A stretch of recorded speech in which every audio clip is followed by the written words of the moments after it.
আমরা তো হারিয়ে যাবো।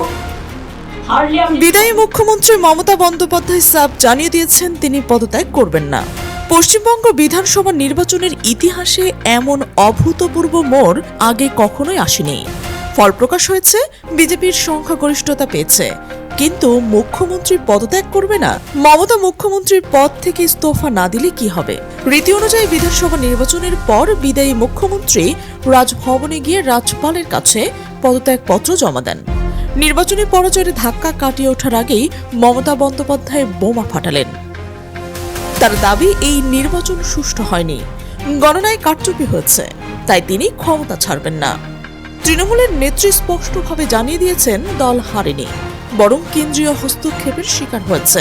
যেখানে পরাজয়ের পর রাজভবনে গিয়ে ইস্তফা দেওয়ার দীর্ঘদিনের গণতান্ত্রিক রীতি, সেখানে মমতা কেন এই অনড় অবস্থানে?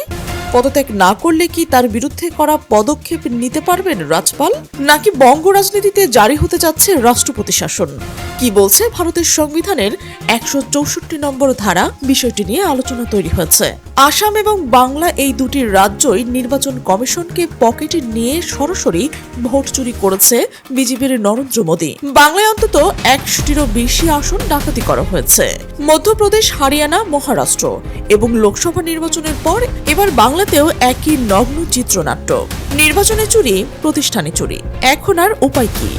ভারতীয় কংগ্রেসের শীর্ষ নেতা রাহুল গান্ধীর এই একটি মাত্র টুইট যেন জ্বলন্ত পশ্চিমবঙ্গের বুকে আস্ত এক ব্যারেল বারুদ ঢেলে দিয়েছে। তিনি অত্যন্ত নগ্ন এবং সরাসরি ভাষায় নরেন্দ্র মোদী এবং নির্বাচন কমিশনকে ভোট চুরির দায়ে অভিযুক্ত করেছেন। আর এর মধ্যে দিয়ে পশ্চিমবঙ্গের এই নির্বাচন আর শুধু একটি রাজ্যের ক্ষমতার পালাবদলের মধ্যেই সীমাবদ্ধ নেই। এটি রূপ নিয়েছে পুরো ভারতের গণতান্ত্রিক কাঠামো এবং সাংবিধানিক অস্তিত্ব রক্ষার এক ভয়াবহ যুদ্ধে। মমতা বলেছেন, আমাদের লড়াইটা বিজেপির সাথে ছিল না, আমাদের লড়তে হয়েছে ভিলেন ইলেকশন কমিশনের সাথে। মোদী শাহের বিরুদ্ধে সরাসরি হস্তক্ষেপের অভিযোগ তুলে মমতা এখন নতুন এক রণকৌশল সাজাচ্ছেন। একদিকে নরেন্দ্র মোদী এবং অমিত শাহের বিজয় উল্লাস, অন্যদিকে কালীঘাটের রুদ্ধদ্বার কক্ষে বসে এক আহত বাহিনীর সর্বনাশা হুঙ্কার। জোর করে দখল করে কেউ যদি মনে করে যে আমি রেজিগনেশন দেব, নট, আমি কেন পদত্যাগ করব? আমরা তো হারিনি। ভারতের রাজনৈতিক ইতিহাসে এর আগে কখনো এমন নজিরবিহীন শ্বাসরুদ্ধকর এবং বিপজ্জনক সাংবিধানিক সংকট তৈরি হয়নি। 6 মে বুধবার আইন অনুযায়ী রাতে শেষ হয়েছে পশ্চিমবঙ্গের বিদায়ী মন্ত্রিসভার মেয়াদ, কিন্তু মুখ্যমন্ত্রী মমতা বন্দ্যোপাধ্যায় অত্যন্ত স্পষ্ট এবং বজ্র কঠিন ভাষায় জানিয়ে দিয়েছেন তিনি কোনোভাবেই মুখ্যমন্ত্রীর পদ থেকে ইস্তফা দিচ্ছেন না, দেবেন না। ঘড়ির কাঁটা যত রাতের দিকে এগোচ্ছে, ততই পশ্চিমবঙ্গের রাজনৈতিক আকাশে জমছে অদ্ভুত এক অন্ধকার। কারণ প্রশ্ন এখন একটাই, পরাজয়ের পরও কেন ক্ষমতা ছাড়ছেন না মমতা বন্দ্যোপাধ্যায়?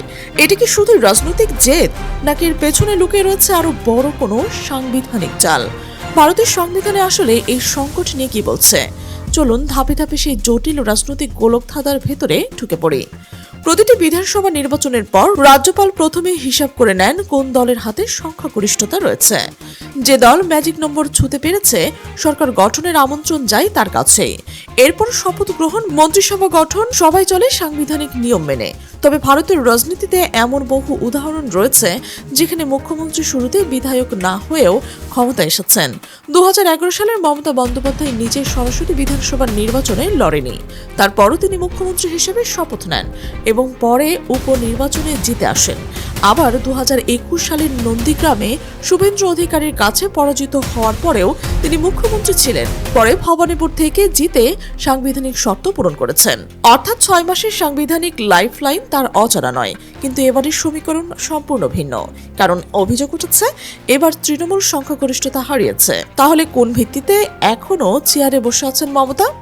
ভারতীয় সংবিধান 164 নম্বর অনুচ্ছেদ অনুযায়ী মুখ্যমন্ত্রীর পদে বহাল থাকা অনেকটাই নির্ভর করছে রাজ্যপালের সন্তুষ্টির উপর। কিন্তু এখানে আসে আসল বিতর্ক। রাজ্যপালের সন্তুষ্টি বলতে কি ব্যক্তিগত ইচ্ছাকে বোঝায়? বিশেষজ্ঞরা বলছে না। এটা নির্ধারিত হয় বিধানসভায় কার পেছনে সংখ্যাগরিষ্ঠ সদস্যের সমর্থন রয়েছে তার ভিত্তিতে।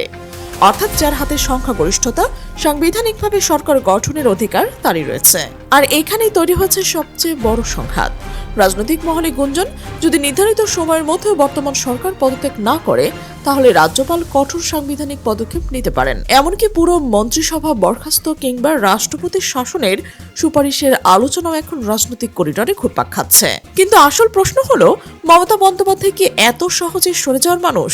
রাজনৈতিক বিশ্লেষকদের একাংশ মনে করছেন তিনি এখন সরাসরি রাজনৈতিক লড়াইয়ের পাশাপাশি আইনি যুদ্ধের ময়দানও প্রস্তুত করেছেন। কারণ তৃণমূলের অভিযোগ নির্বাচনের বড় ধরনের কারচুপি হয়েছে, ইভিএম ম্যানিপুলেশন, ভোট গণনায় অসঙ্গতি এবং প্রশাসনিক পক্ষপাত। সব অভিযোগ সামনে এনে আদালতের দ্বারস্থ হওয়ার প্রস্তুতি চলছে বলে দাবি উঠছে। যদি আদালত এই অভিযোগ গুরুত্ব দেয় তাহলে পরিস্থিতি সম্পূর্ণ অন্যদিকে মোড় নিতে পারে। নির্বাচনের ফল স্থগিত থেকে শুরু করে পুনর্নির্বাচনের দাবি উঠতে পারে, আর সেটাই সম্ভবত এখন সবচেয়ে বড় রাজনৈতিক দুঃস্বপ্ন দিল্লির জন্য। কিন্তু আদালতের লড়াই শুরু হওয়ার আগেই রাজ্যের মাটিতে পরিস্থিতি উত্তপ্ত হতে শুরু করেছে। বিভিন্ন জায়গা থেকে সহিংস হামলা, ভাঙচুর এবং রাজনৈতিক সংঘর্ষের খবর সামনে এসেছে। তৃণমূল, বিজেপি দুই পক্ষই একে অপরের বিরুদ্ধে অভিযোগ তুলছে। সংখ্যালঘু অধ্যুষিত এলাকাগুলোতে আতঙ্ক ছড়ানোর দাবি উঠছে বিভিন্ন মহল থেকেই। রাজনৈতিক উত্তেজনা এমন এক জায়গায় পৌঁছেছে যেখানে সাধারণ মানুষের মধ্যেও তৈরি হয়েছে চরম অনিশ্চয়তা। কারণ সবাই বুঝতে পারছে এটি আর শুধু সরকার গঠনের লড়াই নয়, এটি এখন পশ্চিমবঙ্গের ভবিষ্যৎ ক্ষমতার মাধ্যমে নির্ধারণের যুদ্ধ। একদিকে মমতা বন্দ্যোপাধ্যায়ের স্পষ্ট বার্তা দিয়েছেন তিনি রাজপথ ছাড়ছেন না। দলের ভেতরে আলোচনা চলছে, তথ্য অনুযায়ী টিম গঠনের কথাও সামনে এসেছে। অর্থাৎ তৃণমূল এখনো পুরো খেলা শেষ হয়ে গেছে বলে মানতে নারাজ।